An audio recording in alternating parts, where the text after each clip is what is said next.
Hello everyone, আমি সুস্মিতা। আমার পুরনো দিনের নতুন একটি ব্লগে আপনাদের অনেক অনেক স্বাগতম। আশা করি সবাই খুব ভালো আছেন, সুস্থ আছেন, আর আমরাও খুব ভালো আছি। তো কিট্টুকে নিয়ে আমাদের প্রথম শিলিগুড়ি আসা। 3 দিন আগে একটা ব্লগ শেয়ার করেছিলাম, ভেবেছিলাম পরপর প্রত্যেক দিন আরও এখানকার জার্নির কয়েকটা ব্লগ আপনাদের সাথে শেয়ার করব, কিন্তু নানান কারণে সেটা আর হয়ে উঠলো না। তো যাই হোক, এর আগের ব্লগটা দেখিয়েছিলাম নেদারল্যান্ডস থেকে ব্যাঙ্গালোরে এসে কয়েকদিনের মধ্যে ঝটপট করে টিকিট কেটে আমরা এসেছিলাম আমাদের বাড়িতে। আর বাড়িতে যাওয়ার আগে আমরা একদিন থেকেছিলাম আমার মামা বাড়ি শিলিগুড়িতে, কারণ সেখানেও প্রত্যেকে কিট্টুকে প্রথমবার দেখার জন্য অধীর আগ্রহে অপেক্ষা করছিল। এমনকি আলিপুর দুয়ার থেকেও আমার ছোট মামা, ছোট মামি, বোন প্রত্যেকেই এসেছিল আমাদের সাথে দেখা করার জন্য। তো ঘড়িতে তখন প্রায় সকাল 8টা মতো বাজে। তো কিট্টু সাধারণত এত সকাল সকাল ওঠে না, কিন্তু সেদিন অনেক সকালে উঠে গিয়েছিল। এবার সত্যি বলতে নতুন জায়গা ও রাতের ঘুমের প্রচণ্ড ডিস্টার্ব হয়েছিল। এমনকি আমারও একটু ঠান্ডা লেগেছিল বলে আমরা দুজনেই কেউ ঠিকঠাকভাবে ঘুমোতে পারিনি। তাই অত সকালে যখন ও উঠেছিল, সকলের সাথে গল্প করতে করতেই ওকে কিছুটা খাইয়ে দিয়েছিলাম। তারপরে স্নান ধান সেরে নিয়ে ওর একবারেই ওকে রেডি করিয়ে দিয়েছিলাম, কারণ আর কিছুক্ষণের মধ্যেই আমাদের শিলিগুড়ি থেকে রায়গঞ্জ যাওয়ার পালা ছিল। আর ওকে যখন রেডি করিয়ে দিয়েছিলাম তখনই ওর একটু ঘুম ঘুম পাচ্ছিল, তাই আমার বোনের কোলেই ও সুন্দরভাবে ঘুমিয়ে গিয়েছিল। এবার বাড়িতে এসে এই সুবিধাগুলো তো পাওয়া যায়, মা বোন প্রত্যেকে মিলেই কিট্টুকে এত দেখভাল করে যে আমাদের অনেকটাই রেস্ট হয়ে যায়। তো এবার চলুন আমরা খেয়ে দিয়ে বেরিয়ে যাব। ভেবেছিলাম একটু আগে আগে বেরোবো, মানে ওই সকালের জলখাবারটা খেয়ে বেরিয়ে যাব, কিন্তু মামা বাড়িতে প্রত্যেকেই নাছোড়বান্দা যে লাঞ্চ না করে আমাদেরকে কিছুতেই ছাড়বে না। তো ঘড়িতে প্রায় দুপুর 12টা মতো বাজে। তো আমরা প্রত্যেকেই খেতে বসে পড়েছি। ওদিকে আলু পেঁয়াজ কলি ভাজা, আর এদিকে এটা কি মেখে ভাত দিয়ে খাচ্ছি বলুন তো, যেটা অনেকেই খেতে পছন্দ করে না, রোহনও পছন্দ করে না। তবে মামা বাড়িতে এলে মাসির হাতে এরকম শুটকি মাছ বাটা আমরা প্রত্যেকেই পছন্দ করি। বেশ ঝালঝাল করে পেঁয়াজ রসুন দিয়ে বাটা হয়েছে, যেটাতে মাছের গন্ধ একদমই প্রায় পাওয়া যায় না বললেই চলে। এবার খাওয়া দাওয়া শেষে প্রত্যেকেই আমরা অপেক্ষা করছিলাম যে আমরা এখন ব্যাগপত্র গুছিয়ে রায়গঞ্জের উদ্দেশ্যে রওনা দেব। কিন্তু যাব কিসে, মানে যে গাড়িটাকে আমরা বুক করেছি নিয়ে যাওয়ার জন্য, সে গাড়িটাই এখনো সময় মতো বাড়ির সামনে এসে পৌঁছয়নি।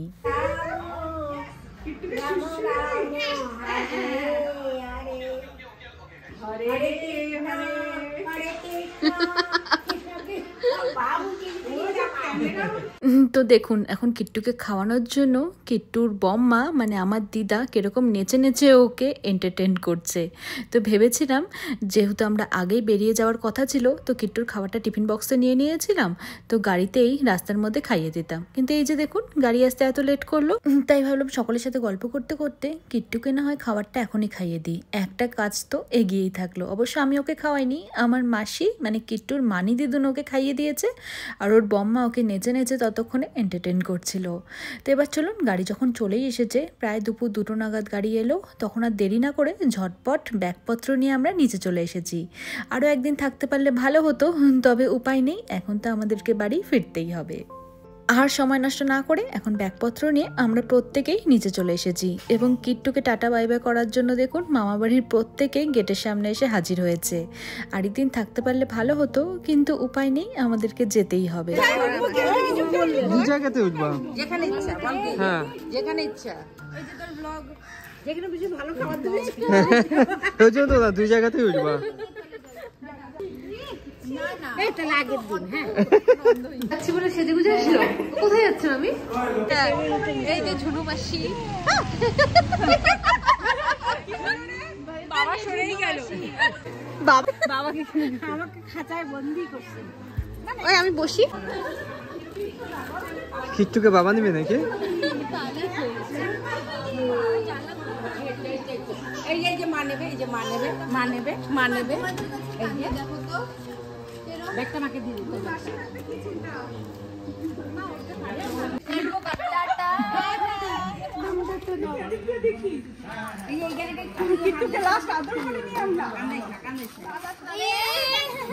মাকে বাবাকে দেখে দেখি বলতে না পাবে একটা অনুভব। হ্যাঁ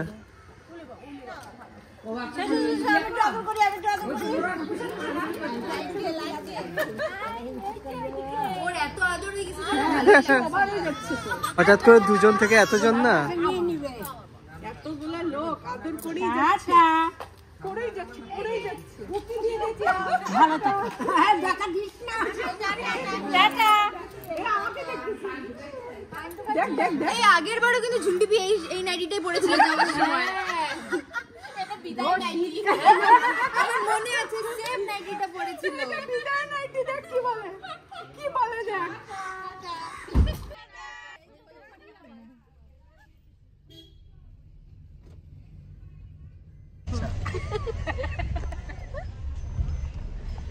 ইট্টুকে যা মা টিপ দিচ্ছে, কালি চুন্নি হয়ে গেছে ওর টিপে।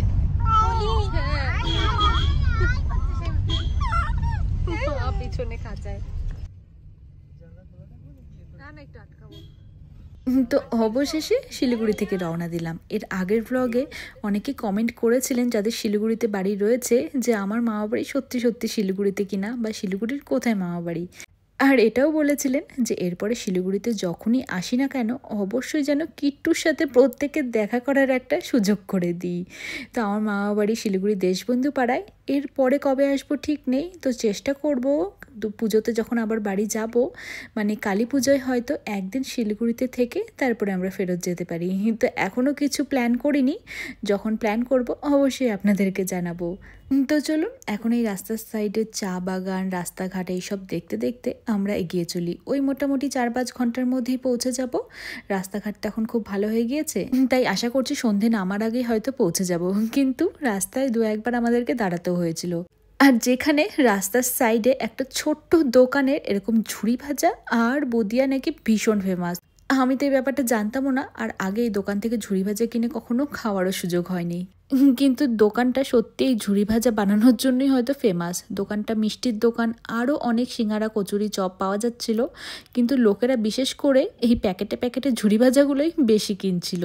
তো শিলিগুড়ি থেকে রায়গঞ্জে বাসে করে যাতায়াত করলে তো সম্ভব নয়, কিন্তু কখনো কখনো এরকম গাড়িতে যাতায়াত করলে মারা নাকি এই দোকানে দাঁড়িয়ে ঝুড়ি ভাজা কিনে তারপরে বাড়ি ফিরেছে। দেখুন না, আমাদের মতো অনেককে দেখতে পেলাম যারা রাস্তার মানে যাওয়ার পথে রাস্তার এক সাইডে গাড়ি দাঁড় করিয়ে রাস্তা ক্রস করে ওই দোকানে গিয়ে ওরকম ঝুড়ি ভাজা আর বদিয়া কিনে বাড়ি ফিরছে।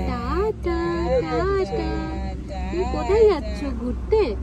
কিট্টু বলে ঘুরতে যাচ্ছি, উত্তরবঙ্গ সফর হয়ে গেল। উত্তরবঙ্গেই তো সফরে আবার যাচ্ছে। তো ঝুড়ি ভাজা খেতে খেতে গল্প করতে করতে আর গাড়ির ভেতরে কিট্টুর কার্যকলাপ দেখতে দেখতে আমরা এগিয়ে চলছি। ঘড়িতে প্রায় ওই বিকেল 5:30 মতো বাজে। শীতের সন্ধ্যে ছিল তো একটু তাড়াতাড়ি অন্ধকার নেমে এসেছে। এবার কিট্টুকে আমরা এরই মধ্যে কিছুক্ষণের জন্য ঘুম পাড়িয়ে দিয়েছিলাম, কারণ কিট্টুর এরপরে আরও অনেকের সাথেই নতুন দেখা করার পালা ছিল, আর প্রত্যেকে কোলে নিতে চাইবে। ঠিকঠাকভাবে না ঘুমোলে পরে অচেনা কারোর কাছে গেলেই না খুব চিৎকার করে ও কান্নাকাটি শুরু করে দিত। তো চলুন, এরই মধ্যে আমরা রায়গঞ্জ পৌঁছে গিয়েছি। এবার আমার শ্বশুরবাড়ি যাওয়ার আগে আমার বাবার বাড়ি আগে পড়ে, তাই সেখানে ফাঁকি দিয়ে কিছুতেই আমি শ্বশুরবাড়ি যেতে পারবো না, বিশেষ করে কিট্টু যেহেতু সাথে রয়েছে। আর দেখুন, গাড়ি গেটের সামনে থামতে না থামতেই প্রত্যেকেই রাস্তার সামনে দাঁড়িয়ে ওর জন্য অপেক্ষা করছিল ওকে কখন কোলে তুলে আদর করবে।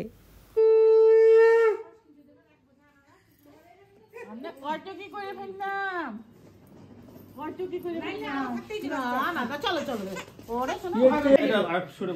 ভালো জিনিস কিছু নাই, একটুই নাই।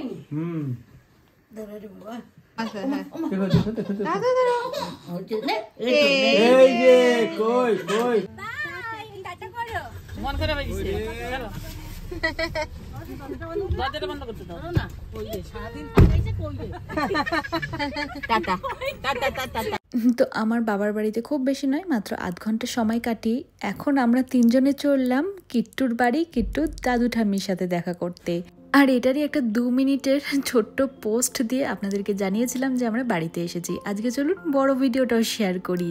এবার কিট্টুর সাথে ওর দাদু ঠাম্মির ভিজিটটা ছিল একদম সারপ্রাইজ ভিজিট।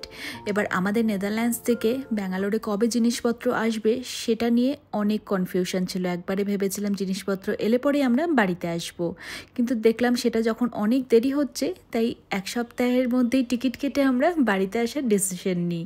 আর এটা আগে থেকে আমরা মা বাবা মানে আমার শ্বশুর শাশুড়িকে একদম জানাইনি, ভেবেছি কিট্টুর সাথে ওদের প্রথম দেখাটা সারপ্রাইজই থাক। এবার এই সারপ্রাইজটা আমার মা বাবাকেও দেবো ভেবেছিলাম, কিন্তু সেটা সম্ভব হয়নি, কারণ আমরা আগেই এক রাত্রি আমাদের শিলিগুড়ি মামাবাড়িতে থেকেছিলাম।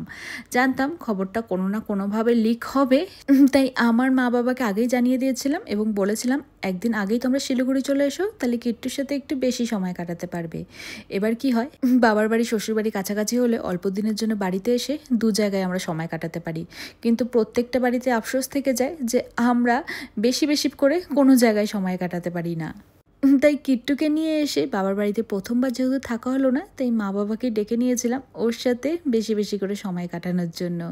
আর এদিকে ভেবেছিলাম শ্বশুরমশাই আর শাশুড়ি মাকে আমরা সারপ্রাইজ দেব। দেখুন কিট্টুকে পেয়ে ওনারা কত খুশি হয়ে গিয়েছে, কিন্তু আমরা জানেন 10 মিনিট আগে চলে এসে কি ভালো করেছি। দেখুন শাড়ি ঠাড়ি পরে ওনারা আর কিছুক্ষণের মধ্যে হাঁটতে বেরিয়ে যেত। ভাগ্যিস আগে এসেছি, না হলে তো বাড়িতে এসে দেখতাম তালা ঝুলছে, আমরা নিজেরাই সারপ্রাইজ হয়ে যেতাম।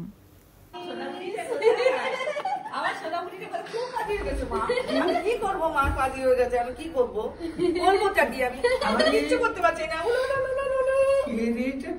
সোনাগুড়ি চলে আসছে, এক্ষুনি বললাম। সুব্রত আজকে বললো যে রোহন আসছে না কেন? বাজারে কোথায় আসছে? বাড়ি আসছে নাকি? দাদা করে দেবো না, দাদা করে কি রে? আস্তে করে নিচু করে নাও, নিচু করে নাও, মাথায় না লাগে, নিচু করে নাও। আরে ওরা মানে শুনতে চলে গেল। না না, বুঝলাম যে ছিলাম আমি। দেখতেই বললাম না, কিছুই গেট করে হলো না। হ্যাঁ সবাই বলে না ফটোতে বড় বড় লাগে, বড় বড় দেখা। ফটোতে মুখটাও বড় বড় দেখা। হ্যাঁ যাও যাও যাও। কি সোনাগুড়ি, সোনাগুড়ি, সোনাগুড়ি কোথায় সোনাগুড়ি? এমনি তুমি বের করে দিতে হতো না গো। আরে পড়ে দূর মামা এলা বাইরে জোরে জোরে। তাহলে দিদা বাড়ি থাকিস নি মাল। দিদা বাড়ি ওরে বাপ ওরে বাপ, জোরে জোরে। আমি তো পারি না, কি করে পারি বা কি করে? এমনি ঢুকাও, এমনি ঢুকাও। ঢুকবে? ও ঢুকাতে দিলে তো।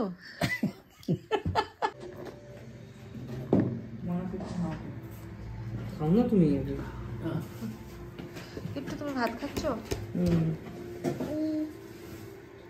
এটা কি তুলাই পাচ্ছ?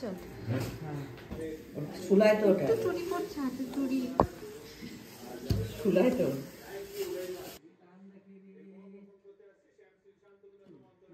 ওকে টিভি দেখতে দিস না তো, না ওকে টিভি দেখতে দেয় না।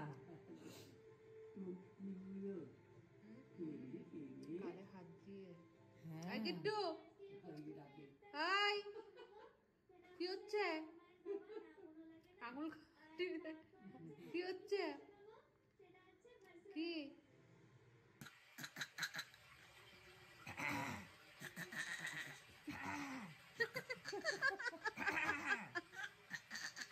কম্পিটিশন?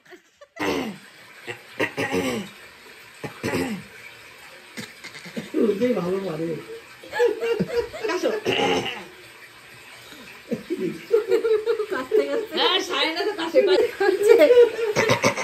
আর খাবা না, আর খাবা না?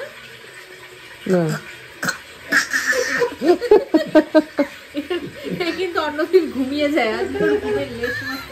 এই যে কুট্টু, কিট্টু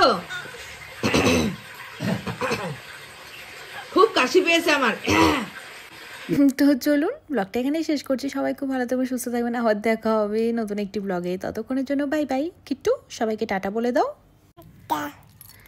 জোরে বলো টাটা।